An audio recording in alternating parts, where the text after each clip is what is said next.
اور اس جوش اور جذبے کے ساتھ اس کے سامنے جس کے نام سے دشمنوں کے پتے پانی ہو جایا کرتے ہیں، بڑے بڑے بہادروں کے پاؤں ڈگمگا جاتے ہیں، اس عمر کے سامنے ایک کمزور عورت اتنی جرأت کے ساتھ جب یہ بات کہتی ہے تو حضرت عمر کچھ سوچنے پر مجبور ہو جاتے ہیں۔ این بی میڈیا پر آپ سب کا سواگت ہے۔ دوستو، اس طرح کا ویڈیوز اگر آپ چاہتے ہیں تو ابھی اسی وقت سبسکرائب کیجئے۔ پھر ملتے ہیں نیکسٹ ویڈیوز میں۔ السلام علیکم، خدا حافظ۔ تو مرنے کے بعد جب قیامت قائم ہوگی اور حساب و کتاب کا مرحلہ شروع ہوگا اور ہر انسان نفسی نفسی پکارے گا، وہاں کسی کا کوئی پرسان حال نہیں ہوگا۔ ایسے موقع پر اللہ تبارک و تعالیٰ اپنی اس بندی سے کہیں گے کہ اے میری بندی، تم نے وہ 4 کام کیے تھے جس پر میں نے جنت کی، میرے آقا نے، میرے حبیب نے جنت کی بشارت سنائی تھی، لہذا آج آؤ، جنت کے سارے دروازے تیرے لیے کھول دیے گئے ہیں اور تو جنت کے جس دروازے سے چاہے داخل ہو جائے۔ یہ حدیث انشاءاللہ ابھی تھوڑی دیر میں ہم اس کی مختصر سی تشریح کریں گے، لیکن ہماری ماں اور بہنوں، اگر ہم اور آپ اپنی جو اسلامی تاریخ کا سلسلہ جب سے شروع ہو رہا ہے اور خاص طور سے آقائے نامدار احمد مجتبیٰ محمد مصطفیٰ صلی اللہ علیہ وسلم سے جب تاریخ شروع ہو رہی ہے، اگر ہم اور آپ جائزہ لیں تو اندازہ لگے گا کہ آقا صلی اللہ علیہ وسلم کے دور سے جتنے بھی آج تک بڑے بڑے لوگ گزرے ہیں، جتنے بھی باکمال افراد دنیا میں آئے ہیں، جتنے بھی مشہور لوگ گزرے ہیں، جنہوں نے دنیا میں کسی بھی میدان میں کوئی کام کیا ہے اور آج ان کے کام کو سراہا جا رہا ہے، ان کے کام کا تذکرہ کیا جا رہا ہے، جتنے بھی گویا باکمال مرد گزرے ہیں، آپ تاریخ الٹ کر دیکھیے تو اس کے پیچھے عورت کا کسی نہ کسی حیثیت سے کردار رہا ہے۔ اس کو آپ اپنے ذہن پہ نقش کیجئے۔ جب تک عورت نہیں چاہے گی، کوئی انسان آسمان پر جا نہیں سکتا ہے۔ جب تک عورت نہیں چاہے گی، کوئی انسان کسی بھی بلندی کو چھو نہیں سکتا ہے۔ جب تک عورت نہیں چاہے گی، کوئی انسان دنیا کے کسی راستے میں ترقی نہیں کر سکتا ہے۔ اگر کوئی ترقی کر کے دکھلا دے تو یہ ہو سکتا ہے کہ اللہ نے اس کے لیے کوئی خاص انتظام کر رکھا ہو، لیکن تاریخ اس بات کی گواہی دیتی ہے کہ ہر کامیاب مرد کے پیچھے عورت کا کردار رہا ہے، عورت کا کام رہا ہے۔ اگر عورت اپنا ہاتھ سمیٹ لے، اپنے کردار کو روک لے تو کوئی بھی مرد دنیا میں کام کرنے کے لائق نہیں بن سکتا۔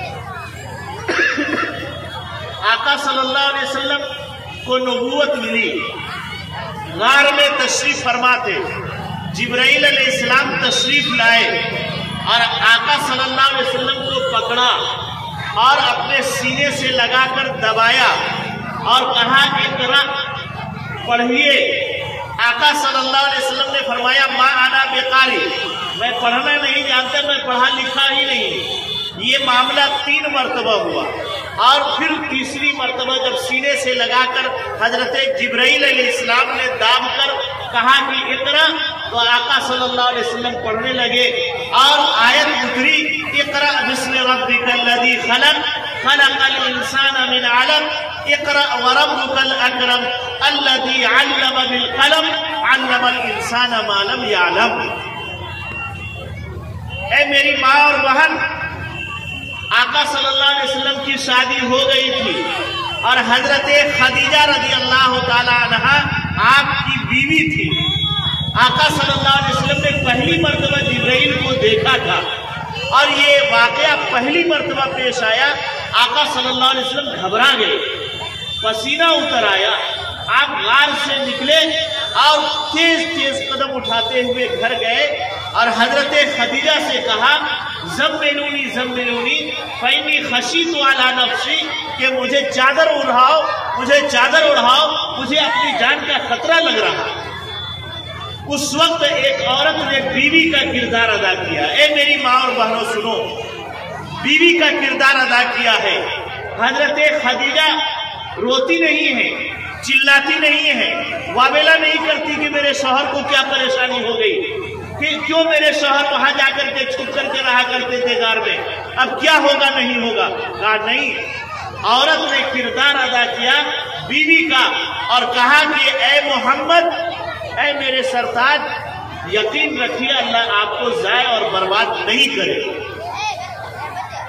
مصیبت کی گھڑی میں جو آقا صلی اللہ علیہ وسلم جس کو بظاہر مصیبت سمجھ رہے ہیں، پریشانی محسوس کر رہے ہیں، اس گھڑی میں ایک مرد کو سہارا ایک عورت بیوی کے روپ میں دے رہی ہے، بیوی کے روپ میں، اور کہا کہ آپ کو اللہ ضائع اس لیے نہیں کرے گا، آگے کچھ صفات بھی بیان کیا تاکہ اللہ کے رسول کو تسلی ہو جائے۔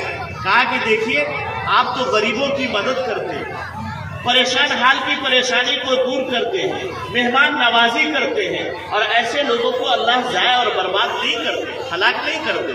تو آقا صلی اللہ علیہ وسلم کو تسلی ہوئی۔ اگر اس وقت خدا نہ خواستہ حضرت خدیجہ وہ بھی وامیلا کرنے لگتی، پریشان ہو جاتی کہ پتہ نہیں میرے شوہر کو کیا ہو گیا، تو ظاہر سی بات ہے کہ آقا صلی اللہ علیہ وسلم کا قدم ممکن تھا ڈگمگا جائے۔ تو ایک عورت نے بیوی کا کردار ادا کیا۔ ذرا جب اسلام پھیلنے لگا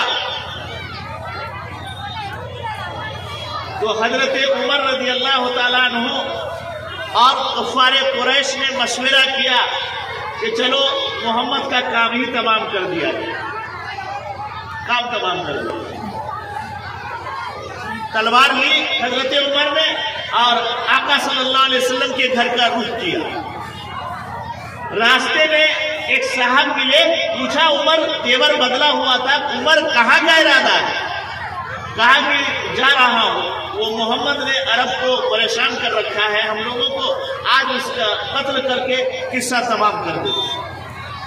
تو اس شخص نے کہا کہ عمر تو محمد کو مارنے جا رہا ہے، ذرا اپنے گھر کی خبر لے، تیری بہن اور تیرا بہنوئی بھی تو محمد کا غلام ہو گیا ہے۔ عمر نے سنا، عمر کو خبر نہیں، بس رخ کیا بہنوئی کے گھر۔ گئے بہنوئی کے گھر، دروازہ بند تھا۔ حضرت خباب رضی اللہ تعالی عنہ انہیں ان کی بہن اور بہنوئی کو قرآن پڑھا رہے تھے۔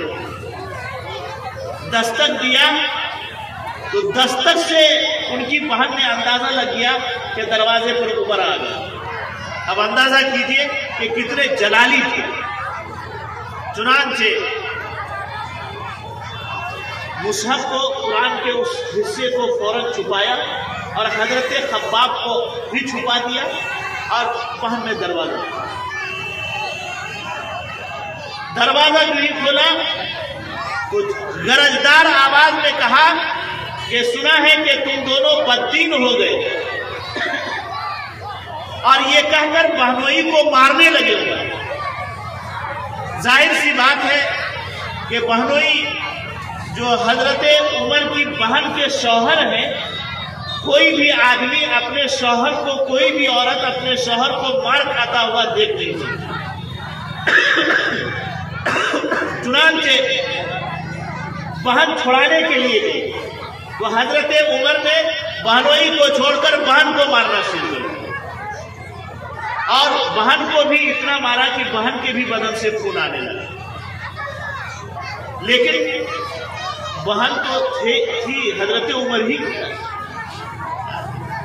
بہن جلال میں آئی اور کہا اے میری ماں اور بہنوں، ایک عورت اپنے بہن کا کردار ادا کر رہی ہے، ایک عورت اپنے بہن کا کردار ادا کر رہی ہے، حضرت فاطمہ ان کا نام ہے، انہوں نے کہا کہ اے عمر،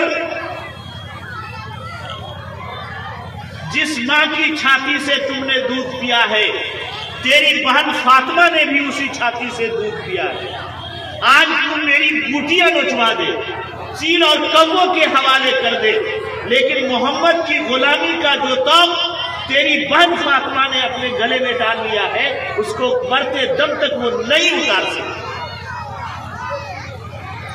ایک عورت بہن کے روپ میں آتی ہے اور اس جوش اور جذبے کے ساتھ اس کے سامنے جس کے نام سے دشمنوں کے پتے پانی ہو جایا کرتے ہیں، بڑے بڑے بہادروں کے پاؤں ڈگمگا جاتے ہیں، اس عمر کے سامنے ایک کمزور عورت اتنی جرأت کے ساتھ جب یہ بات کہتی ہے تو حضرت عمر کچھ سوچنے پر مجبور ہو جاتے ہیں کہ وہ بہن جس نے آج تک مجھے صحیح نظر سے نہیں دیکھا، وہ بہن جس نے میرے سامنے اپنی زبان کو کھولنا بے ادبی تصور کیا، آج آخر کون سی ایسی اسپرٹ اس کے اندر آ گئی ہے، کون سی ایسی طاقت جنم لے گئی ہے جس نے عمر جیسے طاقتور انسان کے سامنے ایسی جرأت گویائی عطا کی ہے۔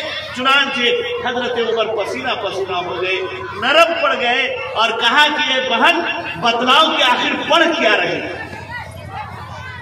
اور اے میری ماں اور بہنوں، اس بہن نے جب یہ کردار ادا کیا ہے، اس بہن نے جب یہ کردار ادا کیا ہے، تب جا کر کے حضرت عمر اسلام میں داخل ہوئے۔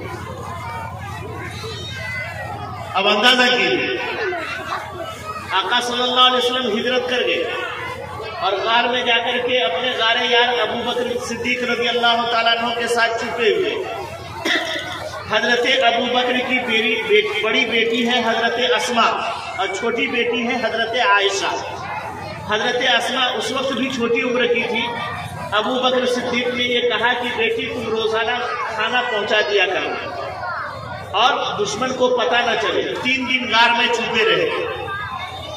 حضرت اسما کھانا پہنچا کر واپس جا رہی تھی اور لوگ ڈھونڈ رہے تھے کہ ابو جہل کی نظر پڑ گئی کہ یہ تو ابو بکر کی بیٹی ہے، یقیناً اس کو پتا ہوگا کہ باپ کہاں چھپا ہوا ہے، اور جہاں اس کا باپ چھپا ہوگا وہیں محمد بھی چھپا ہوگا۔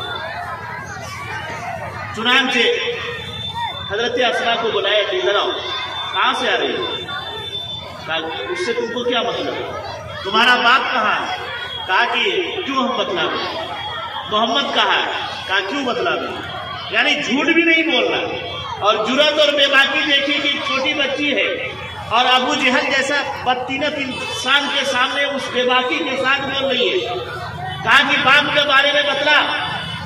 کہا میں نہیں بتلاؤں گی، میں جانتی ہوں کہ میرا باپ کہاں چھپا ہوا ہے، اور میرے باپ محمد صلی اللہ علیہ وسلم بھی کے ساتھ میں ہے، کہاں چھپے ہوئے ہیں، میں نہیں بتلاؤں گی۔